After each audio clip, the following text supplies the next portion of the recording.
வாழ்க்கையில் சில பிரிவுகள், சில பிரச்சனைகள், சில துன்பங்கள், சில மன வருத்தங்கள், அதெல்லாம் சில அத்தியாயங்கள்ங்க.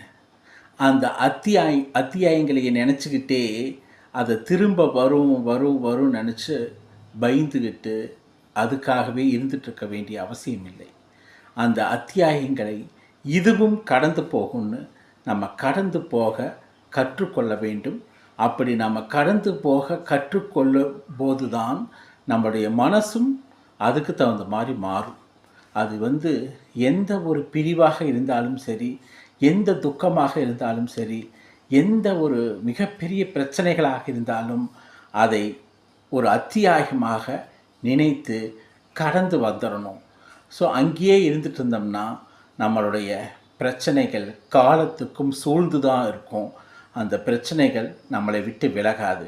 ஸோ இதுவும் கடந்து போகும்னு அந்த அத்தியாயத்தை விட்டு கடந்து நம்ம வேறு அத்தியாயத்துக்கு போய் நம்ம வாழ்க்கையை தொடர்ந்தால்தான் அது நிம்மதியான ஆரோக்கியமான வாழ்க்கையாக முடியும். ஒவ்வொரு மனிதனும் இந்த பூமியில் பிறந்து ஹாப்பியாக சந்தோஷமாக வாழ்ந்துட்டு போகிறது தான். ஸோ அந்த வாழ்க்கை பயணத்தில் எத்தனையோ பிரச்சனைகள், எத்தனையோ இஷ்யூஸ் வரும்.